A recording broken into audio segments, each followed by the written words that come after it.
Prime Minister is in office but not in power.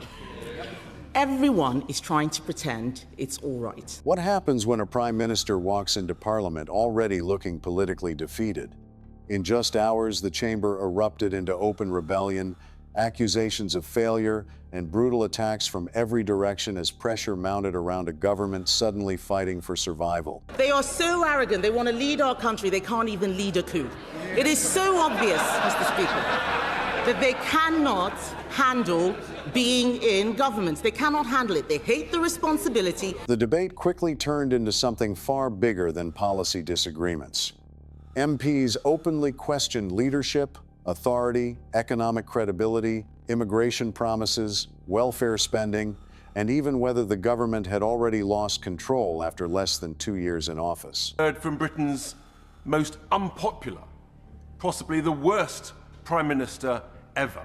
But the most damaging moments weren't just the speeches themselves, it was the reaction inside the Commons that made this feel like a turning point. Watch closely, because several remarks in this exchange may reveal how deep the crisis inside government has really become. Noted that the raising of the terror threat level was not solely a consequence of the attack in Golders Green. We can all see how this community has been targeted. Our thoughts remain with the victims and their families. We have to speak honestly about what's going on. We have to call out hate when we see it. Jewish people in Britain are 12 times more likely to be a victim of hate crime than any other group. We cannot allow this to go on. This requires not just warm words, but robust action. 75% of MI5's terrorism caseload relates to Islamist extremism, and 94% of terrorist murders in the last 25 years have been perpetrated by Islamist extremists. Yet we've seen a decrease in prevent referrals relating to Islamist extremism, and only 10% of the current prevent caseload relates to Islamist extremism. I respect the Secretary of State. He's talked at some length about what's wrong with the welfare system, but the fact is there is no welfare bill in the King's speech. Exactly. I reckon he is stuck between a rock and a hard place. He knows the benefits bill is out of control. He knows the public are sick of seeing their taxes go on ever higher welfare handouts. He even knows how the savings could be made, because I've told him. But he also knows, they're laughing, but they're the problem. Because he also knows the MPs behind him will have none of it. And with the Prime Minister clinging on by a thread, no wonder there was no welfare bill in the King's speech. But here's the problem. Failure to grip welfare puts them dangerously out of touch with people out there. The people he and I and all of us are here to serve. Madam Deputy Speaker, let me read from an email I received recently from a constituent. I'll call her Sandra. She says, I am writing to you with utter frustration. We work so hard, and for what? What is the point of working? Please tell me. To watch everyone else do nothing and get paid more than you? I've done the benefit calculation online, and I'd be better off quitting my job. I'll be better off getting universal credit. How is that normal or fair? And she is far from alone. I've heard that feeling expressed time and again since I've been Shadow Secretary of State, on the doorsteps, in the pub, in the supermarket, on the train, and all over social media. Beyond Westminster, people are despairing. Family breadwinners are losing their jobs, homes are being sold to pay the bills, and young people are losing hope. Millions have drifted out of work. For many, claiming benefits simply makes more sense. And for those who are working, each month they're seeing their earnings disappearing in higher taxes and higher bills with nothing left over. No wonder they're fed up. People doing the right thing, paying for people who've opted out, and what is Labour doing about it? Absolutely nothing. They're making a big mistake, because the bald fact is Alarm Clock Britain is sick of paying out for Benefit Street. The Prime Minister is in office but not in power. Everyone is trying to pretend it's all right. It's not all right. In the past 48 hours, nearly 100 Labour MPs have called for the Prime Minister to resign. 4 ministers have quit. It is clear his authority has gone, and that he will not be able to deliver what little there is in this King's Speech. This is a government less than 2 years in office, which has already run out of ideas and run out of road.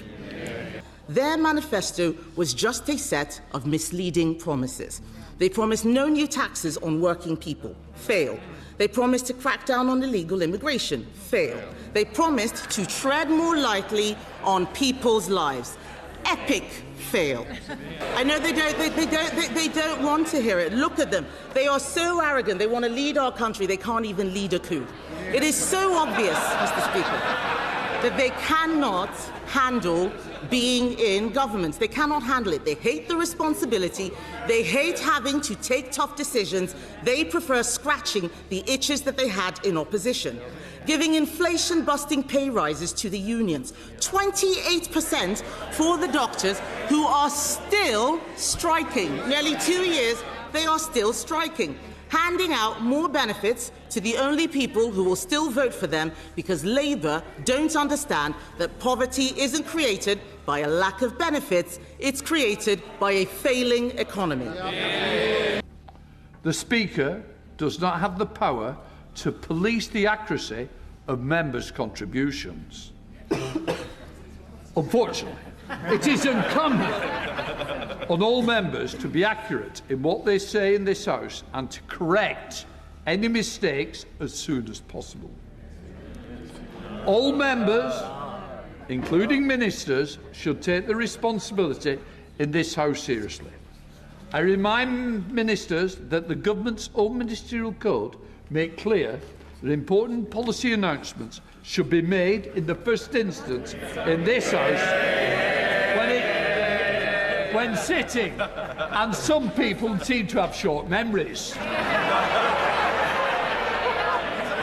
The United Kingdom is carrying one of the highest level of borrowings in the Western world.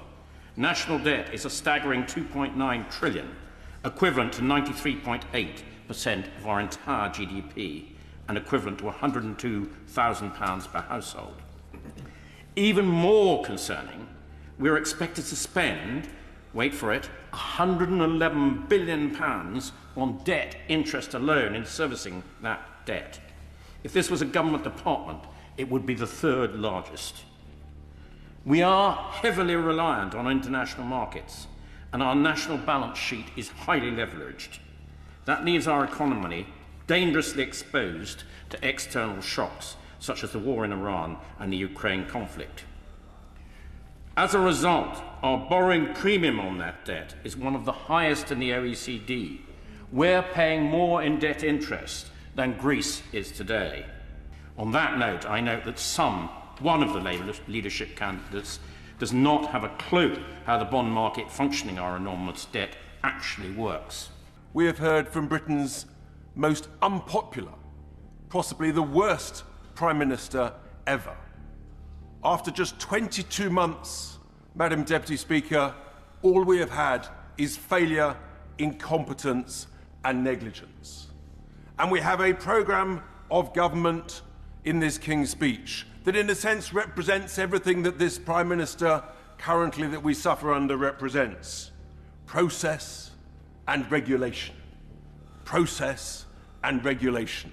And the thing about that is that that just drives up costs. And there is nothing that I can see in this programme of government that will actually reduce bills, will reduce the cost of living. I'll come back to you, my good sir. That will reduce the cost of living and that will drive up growth, drive up prosperity and drive up the quantity of jobs.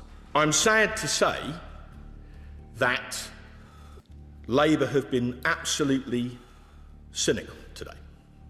I would humbly remind the Secretary of State that when we voted on the related remedial order back on the 21st of January, almost a third of the Labour Parliamentary Party abstained, famously including the Armed Forces Minister himself, who, as we all know, is otherwise occupied today, and even the current Prime Minister abstained.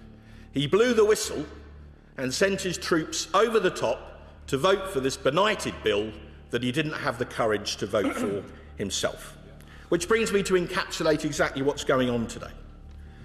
While this government prepares to tear itself to pieces over a mixture of post-electoral fear and vaunted ambition, what is the Labour Party's absolute priority this morning? It is to advance legislation to facilitate the prosecution of brave Northern Ireland veterans, many of whom gave their lives to uphold the rule of law in Northern Ireland. In essence, to defend all of this around us today. That sums the Labour Party up. They've clearly chosen today as a not-so-good day to bury bad news, and the very bad news is, despite all their protestations to the contrary, they would rather help Sinn Féin chase those who fought for their country. The public will see this for what it is, not a complex legal treatise. It is a disgrace. Tonight's debate exposed deep frustration across multiple issues, from the economy to leadership authority. Whether this pressure fades or grows stronger could shape the next stage of British politics.